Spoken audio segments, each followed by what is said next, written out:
What's up, Eagles fans? Welcome into the All-22 review. I'm Fran Duffy, and today we're going to take a look back at the Eagles' decisive victory over the Detroit Lions. 44-6, some great plays to break down on both sides of the football, and we will start on defense, where I thought we saw some really good things from Jonathan Gannon's unit on Sunday against Detroit. The number one thing I thought was really interesting, the amount of pressure looks the Eagles had in passing downs. We saw some extra blitzes. We saw some cover zero pressures. The ability to impact Jared Goff was so important in this game, and it really helped lead to a lot of defensive success. Let's take a look at some of those plays where the Eagles sent extra rushers at quarterback Jared Goff. I thought the Eagles did some really good things from a pressure standpoint in this game. 3rd and 9 here. You're going to take a look at the sack in the first half from Derek Barnett, where Jared Goff wants to go to his right, doesn't like how cloudy that picture is, ends up trying to bail the pocket and steps right into the sack from Derek Barnett. If we take a look at this from the end zone angle, you'll see that TJ Edwards, he's mugged up there a little bit in that A-gap. He falls out. Great timing on this blitz from Alex Singleton. And again, you've got the defensive ends rushing upfield. Once Goff decides he's going to bail this pocket, he steps right into Derek Barnett there for the sack. Really nice job by Edwards, Singleton, and the entire defense of really executing on that play. Let's go a little bit later. 2nd and 12. What do the Eagles do? Cover zero blitz, and the ball's going to come out fast. And so what happens? You need your guys to make a tackle one-on-one. Darius Slade does exactly that, and the Eagles now force another 3rd and long because you get 2 free hitters here. The ball has got to come out fast. 2nd and 12 turns into 3rd and 8, and the Eagles get off the field. Outstanding use of a cover zero pressure there on a non-3rd down. A little bit later, 4th down here on this one. You're going to get Jannard Avery rushing up the gut. Now, just look at this from the back end standpoint. Nice job by the Eagles back 7 passing these routes off. Nice job matching the route, and the Eagles get a pass breakup, get off the field on 4th down. We take a look at this from an end zone angle, and you'll see Jannard Avery's going to go right up the middle. That's going to create 5 one-on-ones across the board, and Javon Hargrave, who has been the Eagles' steadiest defensive lineman, their most productive defensive lineman to date, he wins his one-on-one. He's draped all over Jared Goff here on this pass attempt. It falls incomplete, and the Eagles get off the field. The Eagles blitzed a bunch in that game. Did it always end in success? No, the Lions were able to create some big plays, but I thought the added extra pressure really helped impact Jared Goff in a lot of different examples. So some good stuff there from the Eagles defense. But now let's shift our attention to just the front four, where Josh Sweat had a couple of sacks. Milton Williams getting in on the party. We saw a lot of other guys really chip in, getting after the quarterback. Hassan Ridgeway getting a sack late in this game. Teron Jackson getting a sack late in this game. So the defensive line really standing out. And we'll start with Josh Sweat, who had 2 sacks in the first quarter. Let's take a look at those 2 reps and how they came to be. 2 snaps here to watch from Josh Sweat, number 94, lined up against the tight ends here. Watch him here as he's going to beat the chip, then use a Superman cross chop to beat Matt Nelson around the corner. Does a great job, takes a great angle here, and he's able to get home to Jared Goff. Excellent, excellent sack there from Josh Sweat. One more here again, where this time he's going to get chipped by the tight end, and all he's going to do is fight through contact. He's going to bull his way through Matt Nelson. He's thrown off a balance there because of the chip block as well, and he gets home for the sack of Jared Goff on 3rd down. 2 big-time sacks there from Josh Sweat. So great stuff there from Josh Sweat. And now another defensive lineman I wanted to take a little bit of a hyper focus on here in this segment. Milton Williams, the rookie 3rd-round pick, really stood out here against the Detroit Lions. I thought it was maybe his most impactful game. Sure, we saw his sack, but we saw him really defend the run at a high level. He's making plays in pursuit. A lot of the things we saw in flashes leading up to this game, but I thought it really came together. A number of stops for Milton Williams in this one. Let's take a look at a handful of my favorite plays.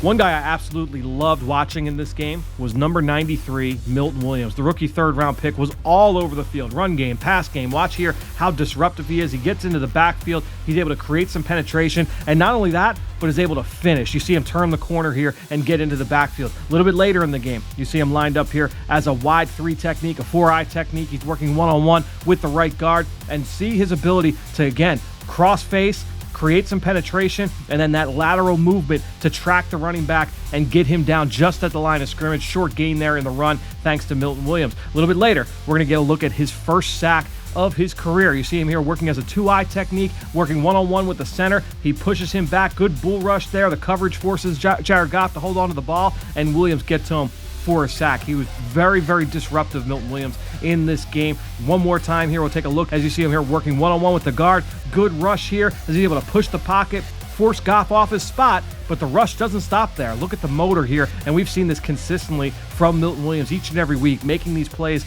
in pursuit, and that's how those things start to add up. We see it time and time again. Love this from Milton Williams. So some good stuff there from the Eagles defensive line. Now let's shift our attention to the second level, where I thought we saw some really good things from the Eagles linebackers in this game, namely attacking downhill and really pressing the hole from TJ Edwards, Davion Taylor, that entire group. You can throw in Alex Singleton and Sean Bradley into the mix there as well. But focusing in on TJ Edwards and Davion Taylor, some really good things in the run game, chasing plays out to the perimeter. Here are a few examples where both of those guys really stood out. Let's now watch these linebackers, namely TJ Edwards and Davion Taylor. I thought they did a great job of working downhill in this game. Lions running a draw play here, and watch both Davion Taylor and TJ Edwards attack downhill. Davion makes the play one-on-one in that one in the hole against DeAndre Swift. Same two guys. Once again, look at how fast they are downhill. Look at how decisive they are. TJ Edwards stacking against the offensive guard, holds his ground. He's able to finish one-on-one in the run game inside. Very short game for the Lions here in this one. Again, watch both guys. Davion Taylor standing up. You've got TJ Edwards shooting the gap there. Both guys in on the tackle for that play. Here, full team run defense. You're going to have Javon Hargrave contributing. You've got Avonte Maddox setting the edge. Look at Singleton. Look at Edwards. Both guys aggressive downhill angles on this perimeter run. They get the TFL here on this play. Again, back to Edwards and Taylor. Look how aggressive both guys are. You've got Taylor shooting the gap from the backside. Edwards pressing on the front side. Both guys did an outstanding job of defeating blocks. There's Edwards again one more time on another draw play at the second level. These guys defeated blocks. They were aggressive downhill. They forced the issue for the Detroit run game. Really impressive from 57 and 52 in this matchup against the Lions. So we knew that the Detroit Lions coming into this game, it was a lot of quick game and fast intermediate throws where the ball was getting out of the quarterback's hands very, very fast. And sometimes that's going to mean the screen game. And no team has faced more screens this season than the Philadelphia Eagles. The Detroit Lions ran 3 screens on Sunday. I thought the Eagles did a really good job of corralling ball carriers, rallying to the football, multiple white jerseys getting to the point of contact. Now, one area where that did show up as well was on that long touchdown fumble recovery by Darius Slay. That wasn't necessarily a screen, but an underneath throw. So we're going to take a look at that play here first and then transition to some of the screens as well, where you see how the Eagles did a nice job shutting down that area of the Lions offense. Good team defense from the Eagles here as they're able to get this touchdown in the second half. Watch as both Avonte Maddox and TJ Edwards do a great job of vicing this play.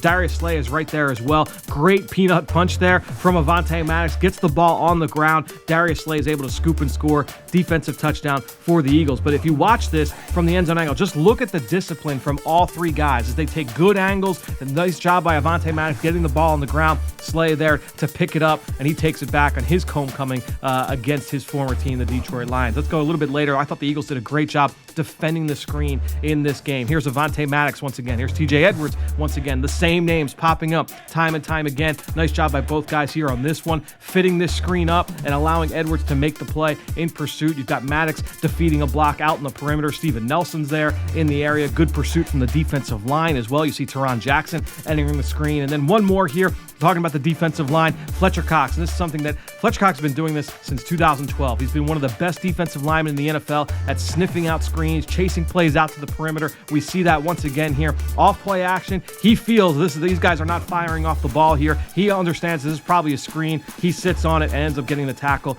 just past the line of scrimmage. Outstanding job by the Eagles defense as a whole against the screen on Sunday. I just love that play from Darius Slay and Avonte Maddox, 2 guys, a little bit of a homecoming for both of them in this game. Let's now transition to the offensive side of the football, where the Eagles were able to get on the board early and take that early 7-0 lead, mostly off the heels of some runs from Jalen Reagor. 3 carries for him in that first opening drive. One of them goes down as a pass, but essentially a run on a little speed sweep. Let's take a look at those 3 plays from Jalen Reagor and how he was able to help get the Eagles into the end zone to start things off.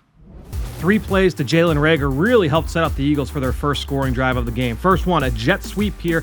Jalen Hurts under center. Here's the ball to Jalen Reagor. You're going to leave that play side D-end unblocked. You get some key blocks out front from Quez Watkins and Dallas Goedert, and Jalen Reagor goes for a first down on the right side. A couple plays later, similar kind of look. Jalen Hurts under center. You got a play action fake to the right. Now you're going to toss the ball to Jalen Reagor on the end around. Again, Jordan Mailata out in front. Dallas Goedert laying a hit out in front. And Rager's able to go for a first down. And then the Eagles get down on the goal line. Very close to a touchdown here. This one goes down in the books as a pass. But again, basically a speed sweep here to Jalen Reagor. He gets hurt on this play. Nearly gets into the end zone. But the Eagles relying on Jalen Reagor's playmaking ability here early on in this one to help set up the first touchdown. Obviously, the run game was just so important for the Eagles in this victory. Whether it was Boston Scott or Jordan Howard, you can throw in Kenny Gainwell and Jalen Hurts in there as well. I thought the ball carriers were all extremely decisive. Very few negative plays here in this one on the ground. The Eagles were able to stay out of not just third and longs, but third downs in general because of how efficient and effective they were at the point of attack. Throw a lot of credit at the offensive line, at the scheming up front as well, but I thought the running backs were very, very decisive downhill. And one package that we saw a lot in this game, more so than any other game this season, the 13 personnel package with one running back and 3 tight ends out on the field. So you saw Dallas Goedert, Jack Stoll, and Richard Rodgers all out there. That created some room in the run game. Also set up some plays for play action as well. Let's take a look at exactly what I mean. The run game was a big focus for the Eagles in this matchup against the Lions, and 13 personnel was also a big focus. We saw a bunch of it throughout the course of this game. Here's Boston Scott, one back, 3 tight ends on the field. The Eagles running to the tight end side. You see Dallas Goedert out there. You see Richard Rodgers out there. Jack Stoll on a number of these plays. And again, you're just trying to get a lot of big bodies on the field, and our big guys are going to beat up your big guys. An awesome job by the running backs being decisive here. You have a split zone carry here on this one with Jack Stoll coming across the formation. Here's another one where, again, you're going to have 3 tight ends out there on the field, this time to Jordan Howard. Same play as that previous one. Here comes Jack Stoll across the formation. Howard just staying square to the line of scrimmage, getting downhill. I thought both backs, again, did a great job of being decisive, following their blocks, setting things up. A lot of positive runs, not a lot of negative plays here in this run game. And then one more, 13 personnel. This time you've got Howard going downhill, shoulder square to the line of scrimmage. This one's play action. Now you've got Jalen Hurts dropping back, finding Dallas Goedert on the over route, does a great job, 3-level stretch concept, that creates a first down. So 13 personnel working both in the run game and in the pass game for the Eagles in this game against the Lions. So earlier I mentioned the offensive line and the credit that they deserve in this game. And we saw some big-time blocks from Lane Johnson and Jordan Mailata and Jason Kelce, that whole group up front. But here for this final clip that I want to show, let's profile Landon Dickerson, because last week I highlighted him in his performance against the Las Vegas Raiders. Well, this week he followed that up. A couple more impressive blocks at the point of attack. He is so good downhill, getting movement at the point of attack in the run game. A couple of examples right here on some big runs. I highlighted Landon Dickerson a week ago for his play against the Raiders, and a couple more really good ones here against the Lions. Watch number 69, the rookie second-round pick. Look at him just torque his defender, get him to the ground. We saw this time and time again from Dickerson at Alabama. He's creating some space there for the running backs. And then one more down on the goal line. Look at the leverage, because Landon Dickerson's a big boy. So watch the pad level, the leverage here as he's able to win this battle at the point of attack, get his defender out of the way, create some space for Boston Scott to squeeze through for the Eagles' first touchdown of the afternoon.